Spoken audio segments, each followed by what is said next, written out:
Hello and welcome to part 2 of the lecture for Module 6 for Literature and Technology.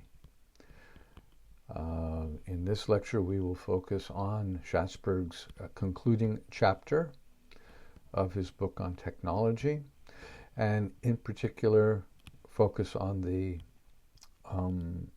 axis, or maybe the spectrum between instrumentalism versus cultural approaches to understanding and in some measure justifying or criticizing technology. Schatzberg's text is quite dense, but with the exception of perhaps 2 passages that I can recall, you do not really have to have read the preceding 12 chapters. Of course, some of my students have, and some of my students have not. But in and of itself, Schatzberg is providing us with an important overview of the term technology and attitudes toward technology, primarily amongst scholars and academics. Little of the common man's or the common woman's experience, approach, joy, fear of technology is included in this chapter, which is all the more interesting because you may have noticed in the introduction to the chapter, or when he begins speaking of Jacques Ellul, Herbert Marcuse, and goodness, I can't remember the fellow's name, but anyway, Lewis Mumford. He refers to them as somewhat elitist and removed from the people and the real considerations, which is very much how I experience Schatzberg's approach as well. It is an account of scholarship. It is an account of academic approaches, critical approaches that occurred in the academy from about 1950 to about 1980 at the end, I suppose. Okay. By way of overview, I would like to characterize this chapter as a critical historiography, and historiography is a history about history about different histories that have been told about something.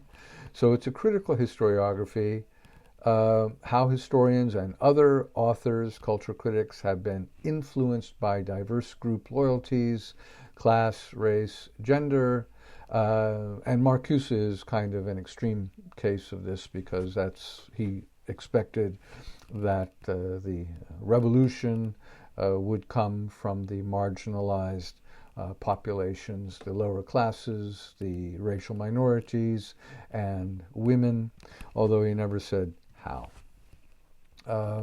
In a less doctrinaire fashion, this chapter is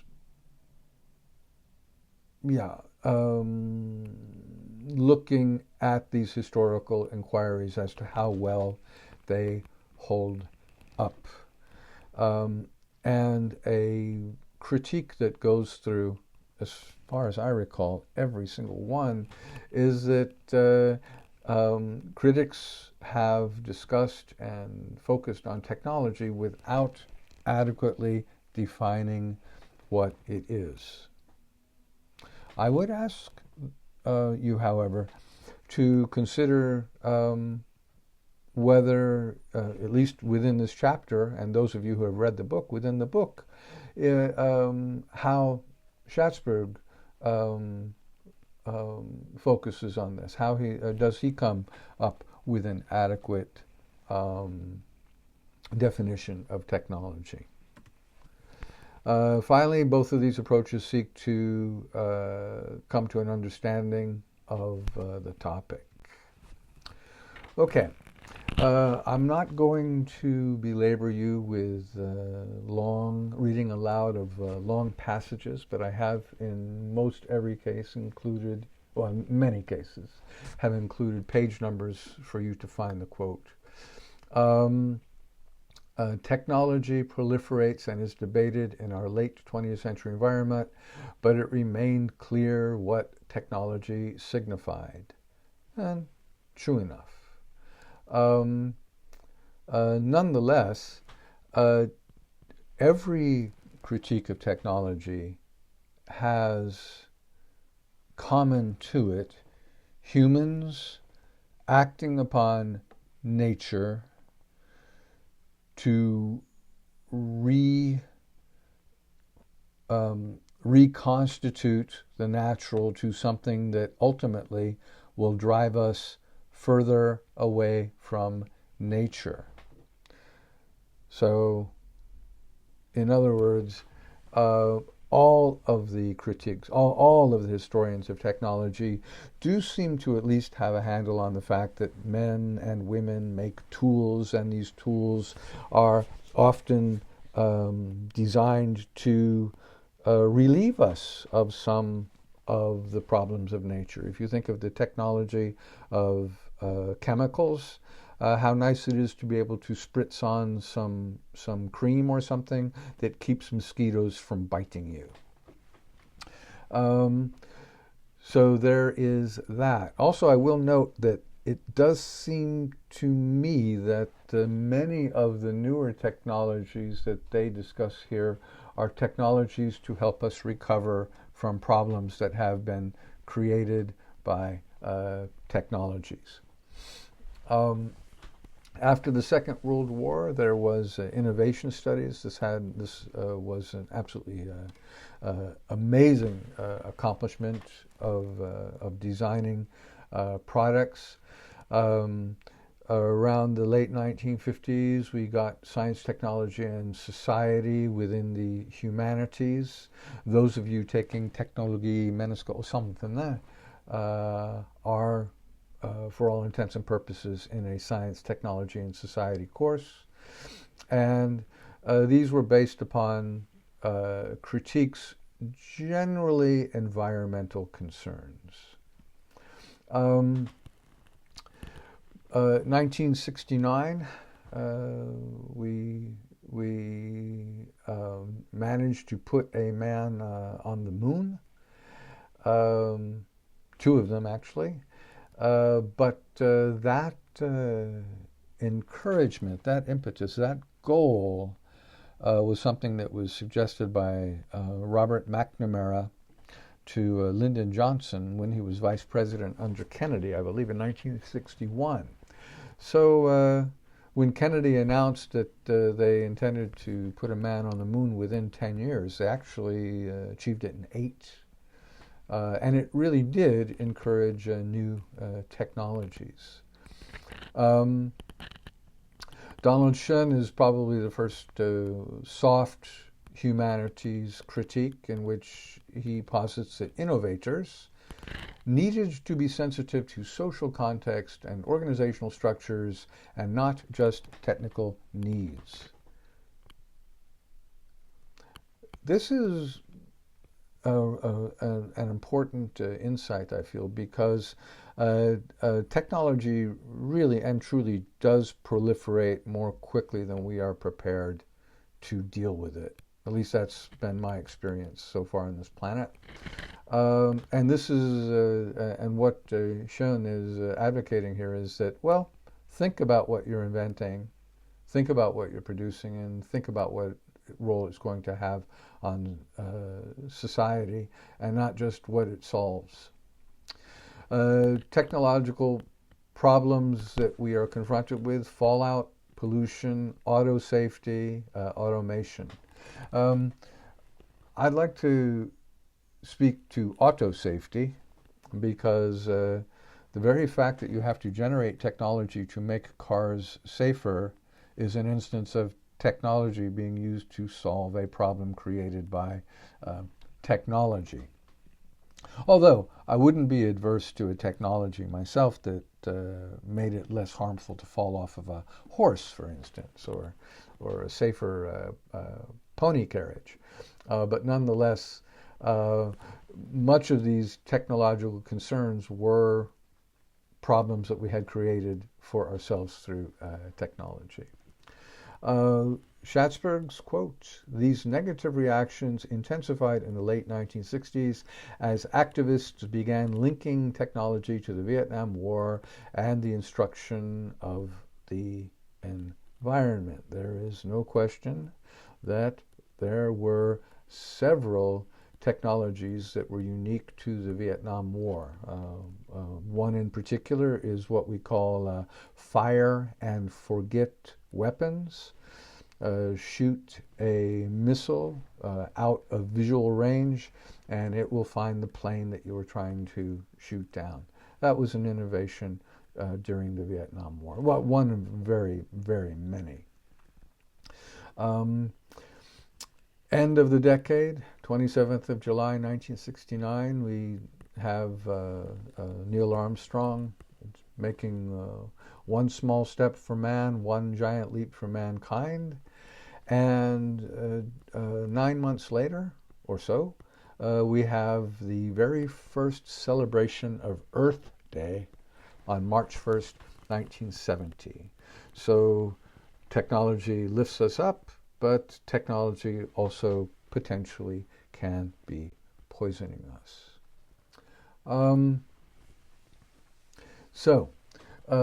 The critique is defining technology as an oppressive system of technical rationality.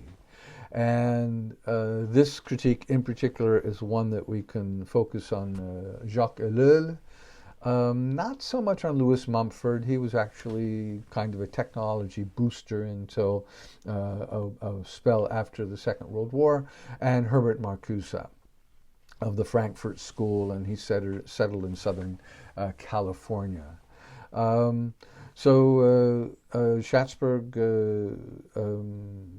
performs a rhetorical turn, which we would call an ad hominem argument or poisoning the well, and that is that we perhaps should not, as readers, consider these thinkers so heavily because, after all, they were elitist, they were hostile, and they were troubled.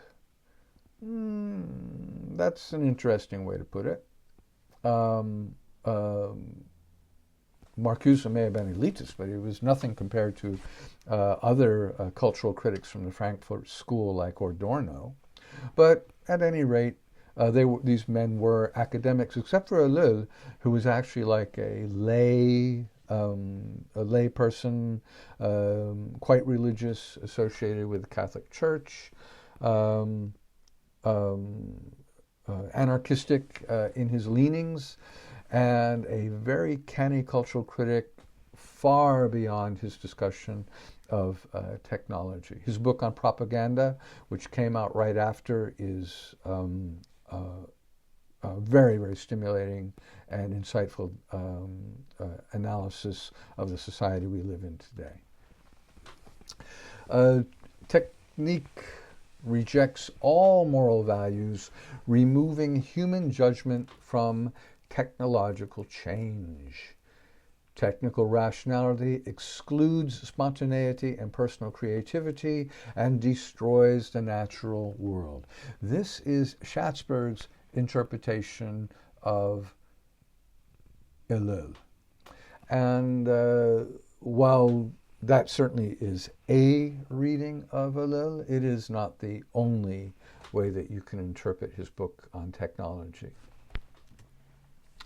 Marcuse, the Frankfurt School, technology to them expands instrumental rationality to every corner of society. Marcuse pinned his hopes on outcasts and outsiders, the exploited and persecuted of other races and other colors. But Marcuse was I think we could actually call him a second wave Marxist. I mean, he rejected Stalinism. he wasn't totally on board for Lenin's interpretations all the time. But Frankfurt School scholarship, particularly when they got to Columbia University and dispersed out through the rest of the United States, were primarily concerned with facilitating a revolution, and so his critique of technology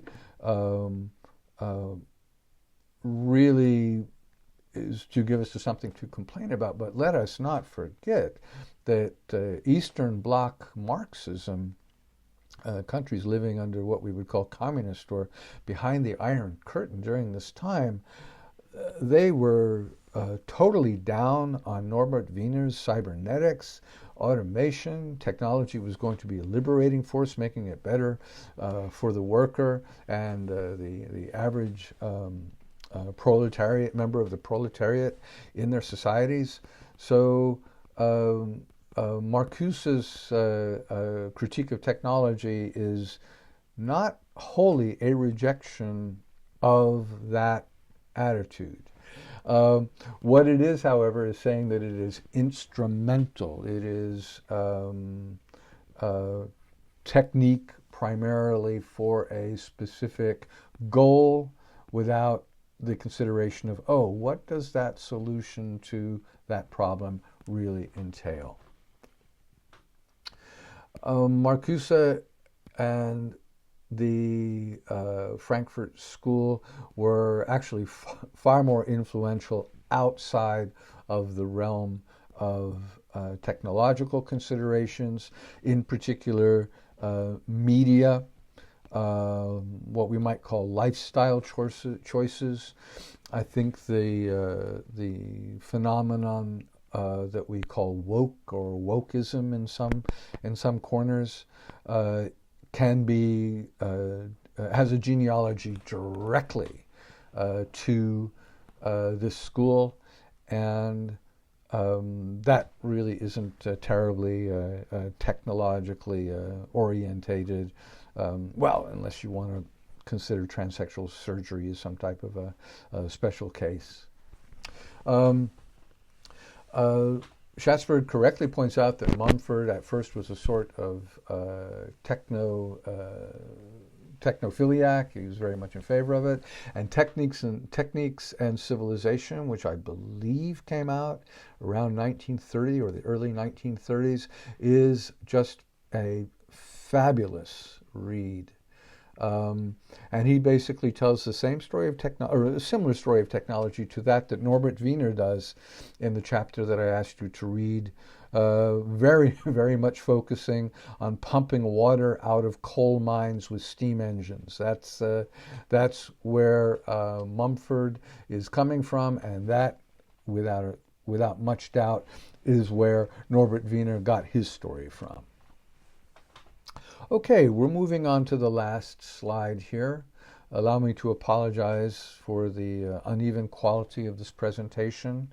I am trying to get these out in good time for you to hear them before you come to the seminar. And frankly, I'm squeezing it in between a lot of other stuff, but here we go. From the cultural view, from the humanities view, reform of technology is possible and desirable. We have Ralph Nader, Rachel Carson, Barry Commoner, all accepted that cultural values shape technological change and argued for the creation of alternative technological paths. But Ralph Nader was mostly about making cars safer, and that involves more technology, not less. Rachel Carson was very much focused, for instance, on pesticides and how they're not safe for us. DDT, which was a bug spray, very, very much used during the Second World War and probably about 15 years after, was one of the elements that they pointed to. But it wasn't the it wasn't the technology of using chemicals to kill bugs so that we can have more food so much as coming up with chemicals that stayed in the food chain was not a good idea. Um, so where we are today is using technology with the Green New Deal. Just think of the windmill farms and think of the solar panels and think of electrical cars and the like. Um, think of our conscientious sorting of our garbage so it can be hopefully recycled. So we are using technologies, but I would say again we're using technologies in some measure to overcome problems that have been created by previous technologies. And that may be a cause for hope and optimism. So by the late 70s and early 80s, we were doing this a little bit better. In particular, you remember the closing chapter of Norbert Wiener, where he was talking about, well, some captains of industry are becoming more conscientious, and he had reason for optimism. That would have been carried over and more or less flourished in this system here. However, that was relatively short-lived because once we get into consumer electronics, technology seems to be, again, a threat to human freedom, if not human life. But it is an interesting thing that now we're talking about freedom, whereas before we were talking about survival. So we are kind of climbing up Maslow's pyramid in terms of making life better for more people. So one could say that information technology put a spanner in the works. It means it messed up stuff of regular behavior of markets and capital, and interesting how Schatzberg uses Amazon as his game changer. I would say now that I'm in America at the presenting of this lecture, Walmart also kind of centralized the supply chain to an absolutely unnatural degree, and that is also a information technology that is disruptive, to put it mildly. When Walmarts came to town, the stores in downtown kind of shut down, and everybody bought their stuff out at Walmart. After Schatzberg is critiquing all of these cultural critics, he then more or less repeats their advice. By rejecting instrumentalism, we affirm the need to think ethically about technology. So if we do not only focus on what the innovation can achieve in terms of problem solving, but also contextualize it and think about it, what it does to society in terms of the common weal of most of the people, then we have rehabilitated technology for all and sundry. All right, ladies and gentlemen, I thank you for your kind attention on part 2. I have not quite decided if I'm going to post part 3 before the seminar, because that lecture will largely be about the film Minority Report, which is, since it is a work of literature, way more so than the Schatzberg and the Mori articles, it is something that I wish that you focus on quite intensely in the seminars next week. Okay, thank you very much, and bye for now.